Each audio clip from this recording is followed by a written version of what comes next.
Well, my name is Monica Polacca, and she a tabahinsle gunini bashashin twotsotni dashiche kis ani dashanella ahat ega sananshle.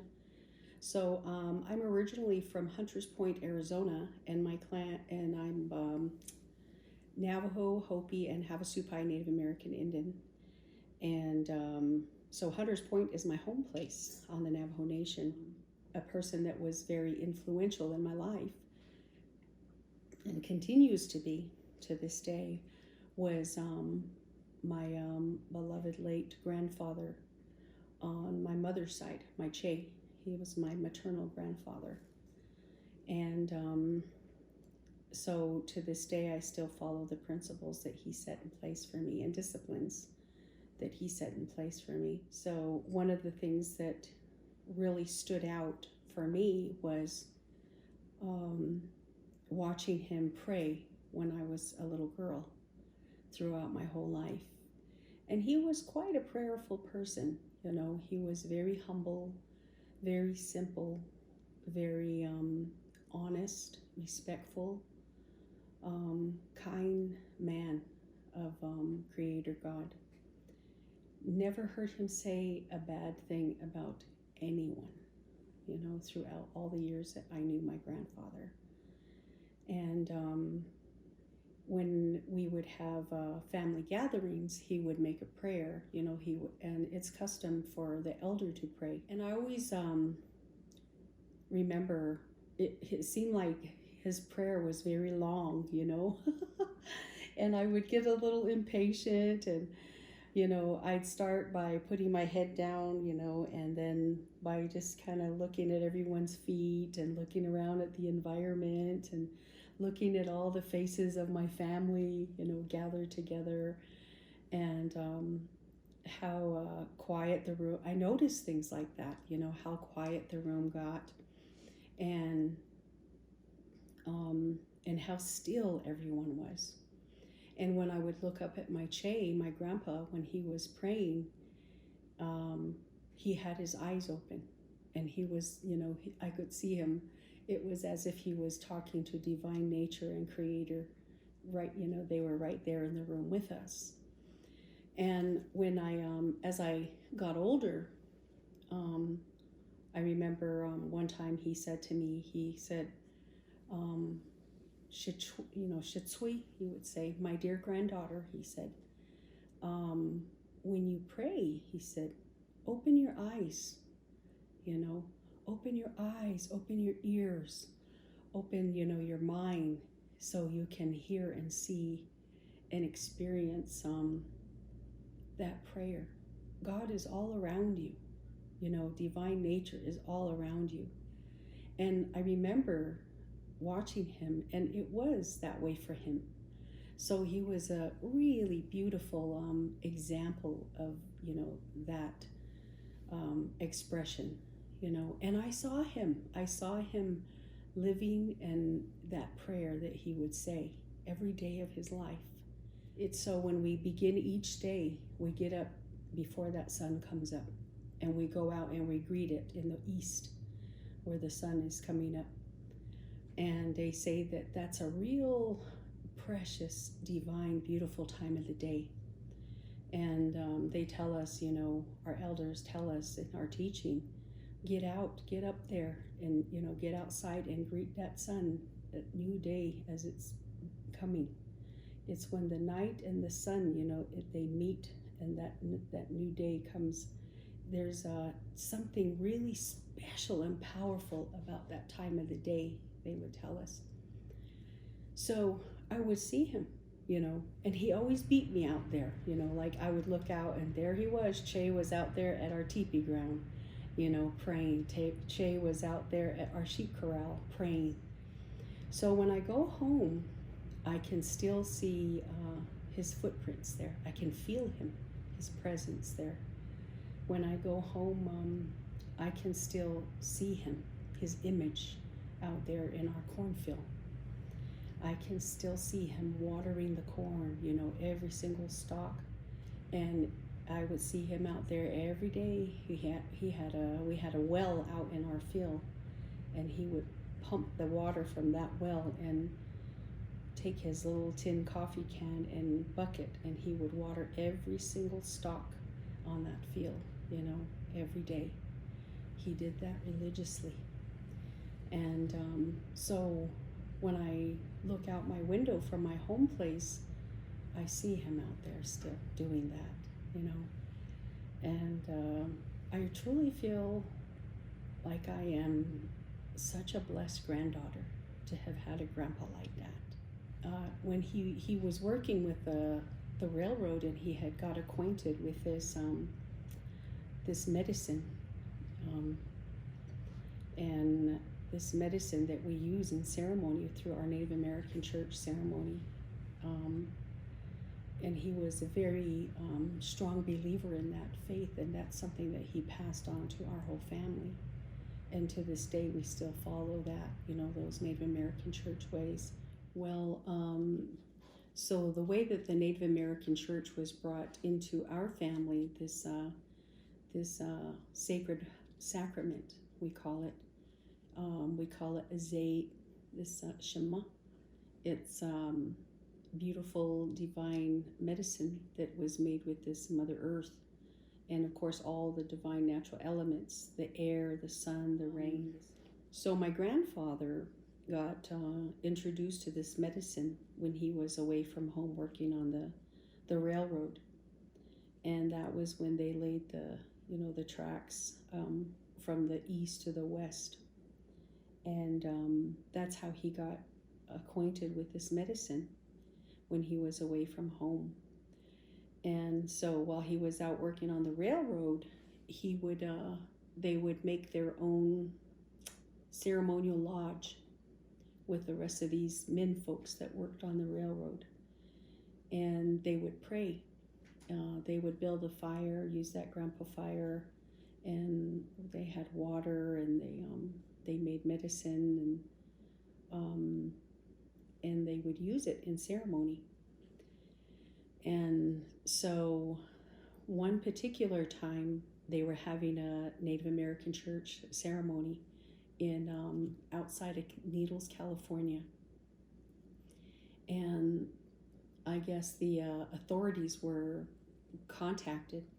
They heard the drumming, and that particular ceremony, they busted into the ceremonial lodge, and they were having, that was when, and in our ceremony we sit on this Mother Earth, right? We have the grandpa fire in the center, and we sit there with our instruments, much like my fan that I have today, and we pray.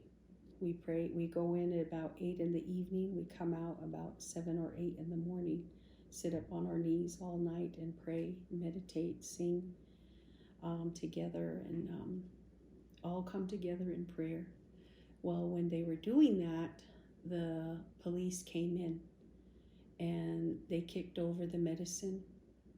They stomped over instruments, much like my fan here, the gourds, the staffs, the drums, and they put out the fire, and they arrested all the men folks that were praying. And so my grandfather was one of them that was arrested, and he was put in jail with the person who was conducting the ceremony and another individual. And so eventually they reached out to other Native Americans across the country, and they hired an attorney.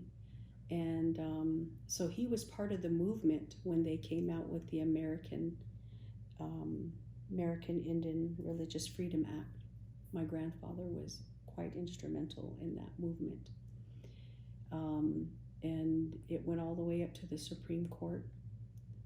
They were let go, but I think it was because, the white society, they don't understand how connected we are to this Mother Earth and all the plant life that lives here. This is medicine that's not made in a laboratory. This is medicine that is just growing naturally, on this Mother Earth. And when we harvest it, We only harvest what little bit we use. We don't kill the plants. We just take what little bit we're going to use. And we always make an offering to say thank you to Mother Earth. And we don't just go out there and just take it, you know. There's a process that we follow, a very humbling process that we follow and make an offering. And when we do that, we give it the highest offering you can give to nature or to another person. And it's all done through prayer. It's all done with good intentions. And we take the medicine, you know, and they tell us you just take what little bit, because there's going to be those our grandchildren and great-grandchildren and great-great-grandchildren, and those that are still coming that we're never going to see when we're long gone. Just because we're gone doesn't mean it stops. Our descendants are still coming, they say. Think about them. Keep those, you know, keep the water clean for them. So when they get here, they have clean water to drink. My goodness, if you take that water, what's your plan? Tell me what's your plan, because we want to know, because we want our grandchildren to have clean water too. And, you know, leave the plants nice, leave Mother Earth nice and clean. So when they get here, they can enjoy nature and these medicines like we are today. You know, real basic teachings that all of us can follow. You know, and it's something we are doing for one another, for each other, and for, you know, those that are still coming. So eventually, my grandfather, he made a tremendous sacrifice on our behalf. And, you know, and I was a granddaughter. I wasn't even here yet, you know, basically. But, and I remember, you know, when I was talking to him about it in his old age, I said, Che, Grandpa, you know, what was it like when you were in jail? You know, because I was a kid, and I said, gosh, you were in jail, you know. What was that like, you know? And he just would kind of chuckle, and he just said, it's no good, my granddaughter. He said, it's no place you want to be, he said. And I said, what was it like, you know? And I said, what were the other? And he just said, I just prayed. He said, I knew. I said, were you scared? He goes, no. You weren't scared? How come you weren't scared? He said, because I had faith in Almighty God and divine medicine. He said, because I knew that was going to take care of me. And I had faith in it. And he said, I knew we were going to get out of it, you know. And sure enough, he did, you know. So he's like one of our, you know, they make a joke out of it. They back home, they say, man, those guys were like the big shots, you know. They were like legend, you know. They were a legend. Like kind of like a man before their own time, you know. Little did they know that when that happened, they were going to be making a shift, creating this beautiful divine shift for this medicine. You know, they stood up for it, and they were even to the point where it was like, okay, go ahead, take me to jail. You know, this is fundamental law. This is not man-made law. It's fundamental law. You know, that's our teaching. There's a difference. We don't make it up. It's divine nature's law. It's fundamental natural law is what we call it. And so we believe in that, you know. It will never forsake us. It will never forsake us. However, man-made law, it will, right? That's our, you know, our belief and our experience. Our ancestors went through that. So this medicine, I've made a commitment in my life to follow this medicine. And one of the first things I do, you know, when we start this ceremony, one of the first songs that I sing is in remembrance of my grandfather. And I can hear him when I'm singing. I can hear him when other grandpas are singing.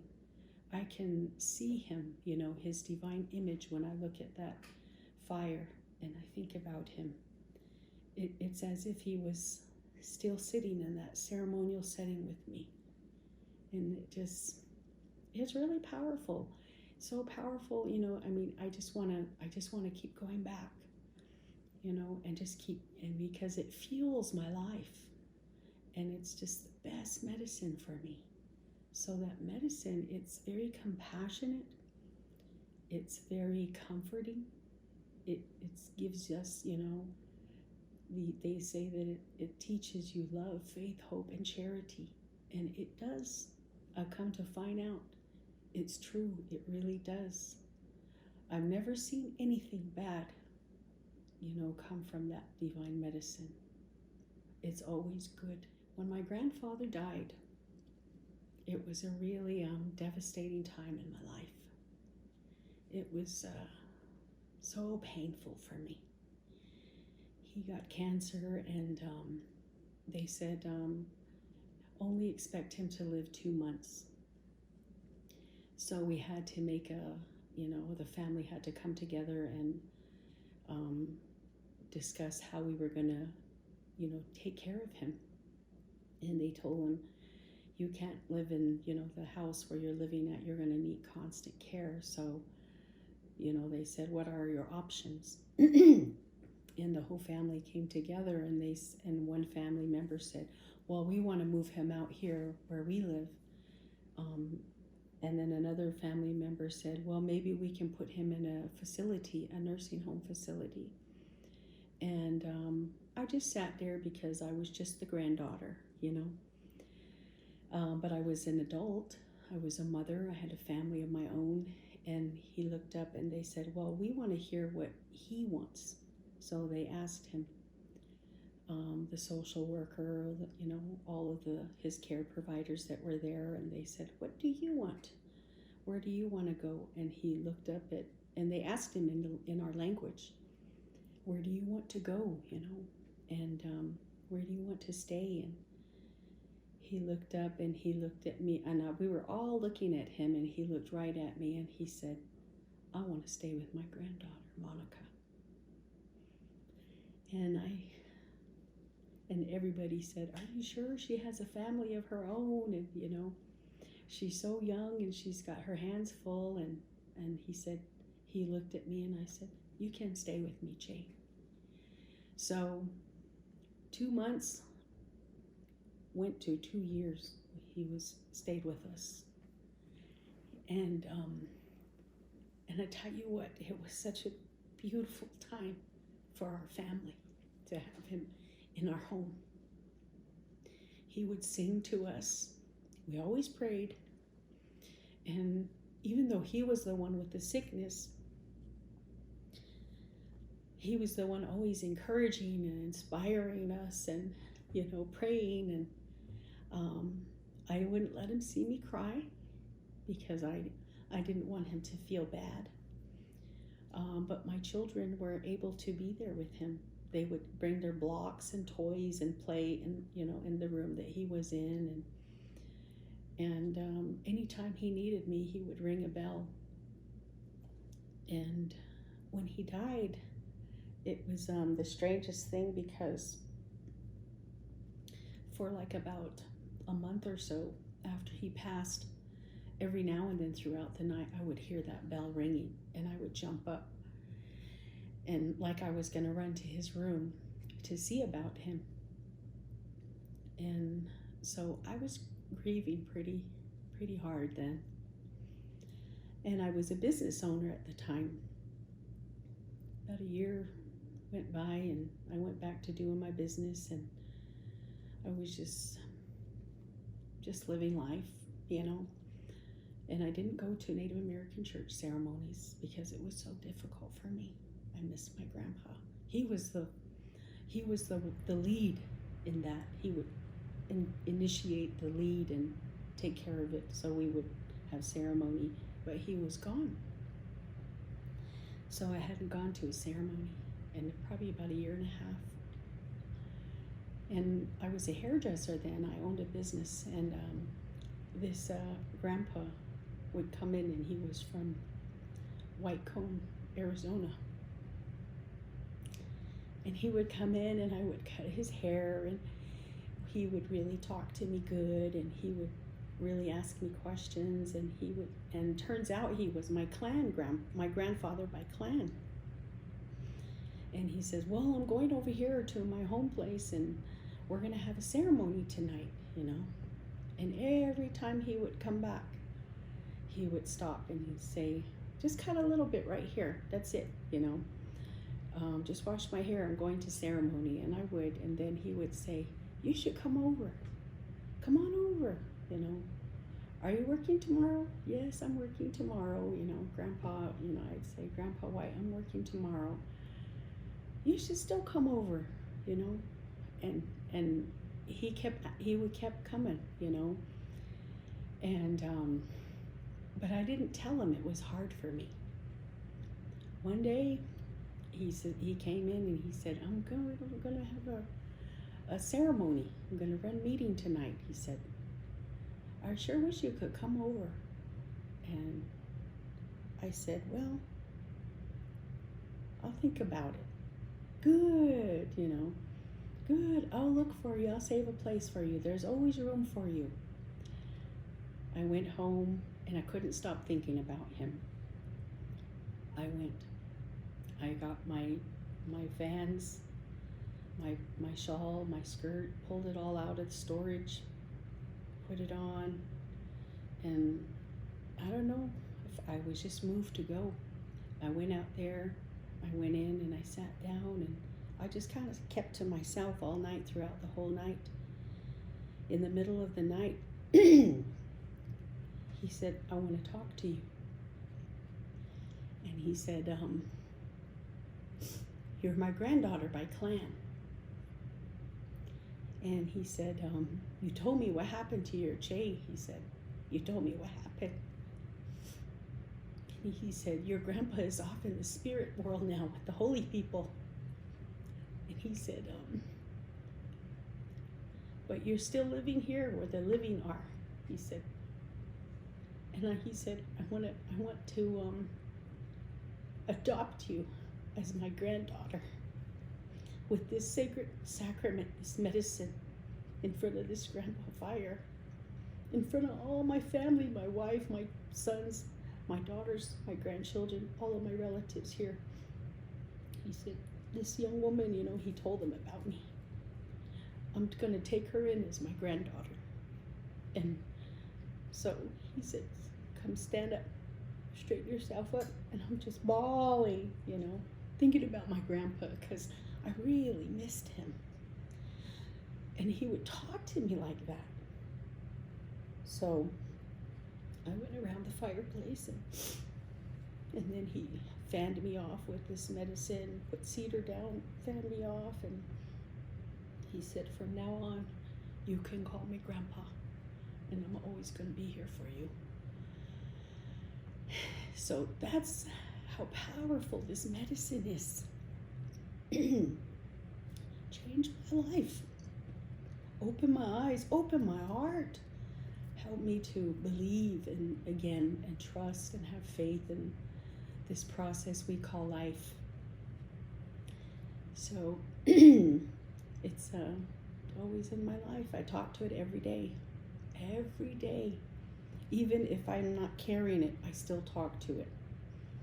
And because it's a part of Mother Nature, the sun, all the natural elements. It's medicine.